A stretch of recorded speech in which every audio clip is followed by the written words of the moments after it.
Right, welcome to Tribe 8 channel and if hindi pa kayo nakaka-subscribe, subscribe lang kayo. This is more on parang camping, family gala, ayan. So today, pumunta kami ng Butuanan Island. Ito ay sa may Siruma, Kamsur. So syempre, pag mga ganitong gala, kailangan may fresh fruits, 'di ba? Syempre, sa beach tayo eh.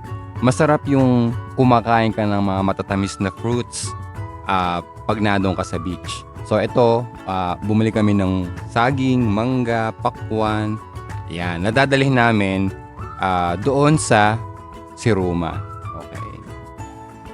So, para makapunta kayo sa Butuanan Island, magta-travel kayo ng siguro more than 8 hours.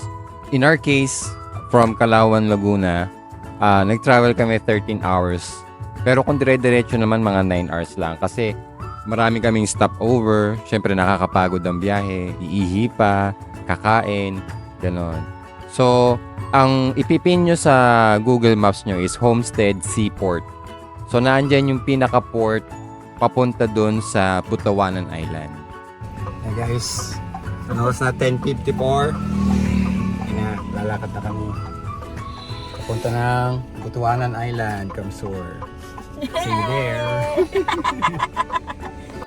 Ayan, so it's currently 10:55 p.m.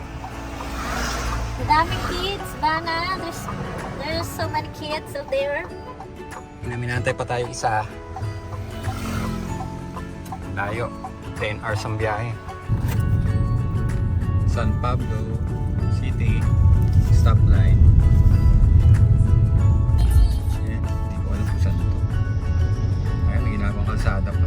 Chaong yata to. Saan na ba ito? Update.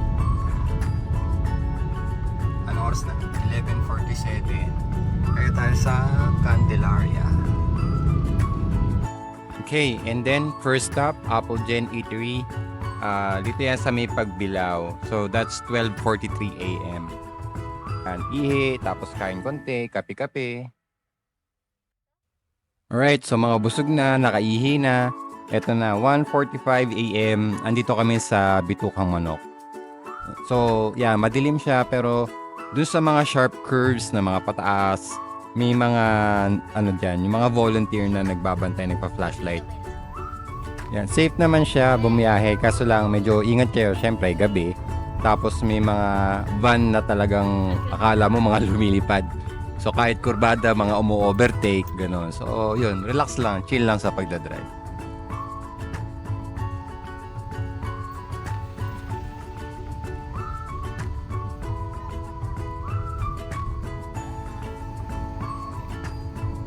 Nasa na ba tayo? Kumaka, ito, dagat ko. Ah, Ano yan, ginanap, dagat yan. oo nga eh. Layo pala. Matagal na ulit. Ano tayo ngayon? Adaptive cruise. So it's ano na? 4:04. Ano pala? So nasaan ba tayo? Shit, magliliwanag na. Haba ng biyahe. Ang traffic. Hindi pang sobrang may ano na. Parang kunyari si Seth TV.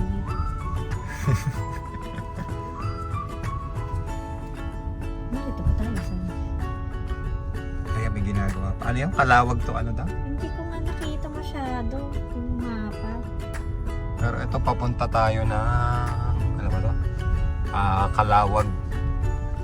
Mga siguro mga 1 oras pa. Kasi ang bagal ng takbo kasi kaya may mga ginagawang ito nga. Ayan. Mamaya na ulit ang update. And ayun, dumating na kami sa Calawag, dito sa may Villars gas station. So currently, that's around 5:16 a.m. So grabe no, haba din ng traffic. So kumain na rin kami dyan, umihi, gano'n, nagpahinga ng konti bago kami lumarga. Yan, so picture muna, yung mga kids para mga lantang gulay na. Update. Ano na? 6:15. 6:15 a.m. Nasa Calawag. Calawag na to, no? So inabutan na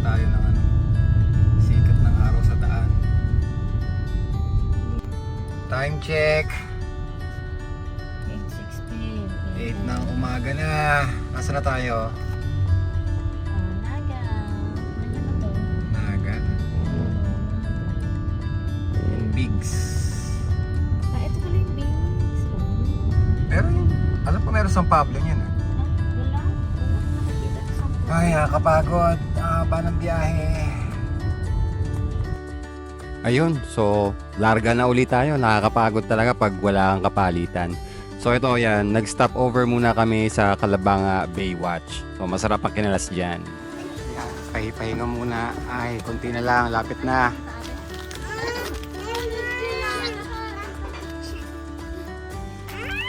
Nasa solo ka dyan? Dyan sila upo. upuan niya. Ayun o. Kakain muna ng kinalas. Yan. Correct me if I'm wrong ha, pero ito yung na-research ko. So, kinalas, it's called Bicol noodle soup with gravy. So, kung mapapansin nyo doon sa video, yung parang brown, natawag nilang gravy. So, gawa yan sa Mickey noodles, tapos may mga mukha ng baka, tapos meron din siyang pork. Tapos, hindi ko ma-explain yung lasa eh, pero masarap siya. Tikman nyo na lang guys. Ayan, at dahil sa nabusog, so konting pahinga, yeah, so tingnan muna natin yung ganda ng lugar dito sa may Calabanga Baywatch. Yan, so yung nakita namin island na yan, Kawit Island pala yan. Akala namin, yan ay yung Butuanan Island. So, next stop niyan is pupunta kami doon sa Tinambak Market para mamalengke.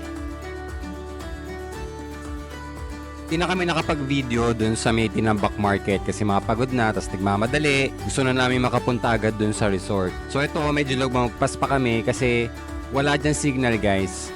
So hindi nyo agad mapapansin kung saan kayo liliko. So yun, dun sa video ko na yun, nandun yung mga signage, dun kayo liliko dapat. And finally, yes, nandito na kami sa Homestead Port pero hindi pa dun natatapos. So ayan, nag-aantay kami kasi low tide siya guys. Hindi makakapunta yung bangka na sundo namin dahil low tide siya. So ito yung Homestead Seaport. So yan, nag-drone muna ako pampalipas ng oras kasi sakto merong fishing event doon sa mismong island. So yan, ang daming sasakyan.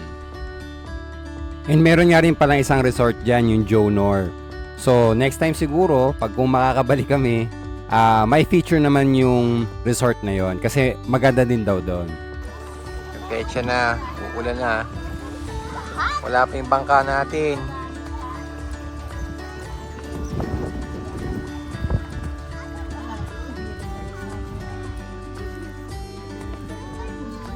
Yan, after mga 2 hours, ito na yung bangka. Punta na kami ng island.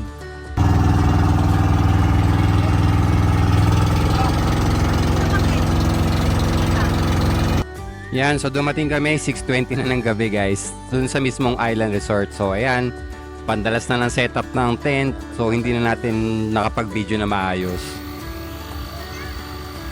Hindi na nakapag-video mag-setup ng tent.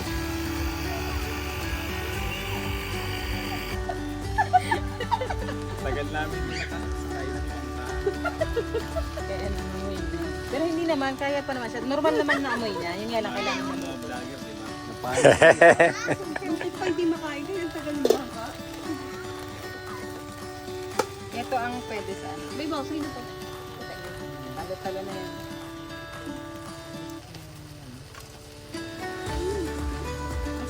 Ito na yan, sinigang. Nor, baka naman. Ha? Starting. Ito, yung UFC, sa ano pa yan, sponsor yan. Dami namin Matika. Ano pa nito? Sorry. Ha? Sabi mo sampay ko ito. Sinampay ito. Baka bumigay ah. Para hindi kasi mali mga Mo kami kalimutan na. nangyayari daw. They are is waving na. Yung mga vlogger talaga wala nang magawa sa pera. Yung iba, ano?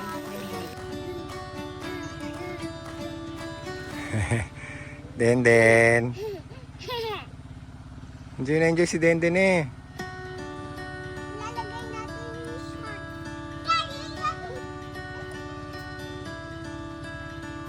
Yun, so puputulin muna natin yung video natin.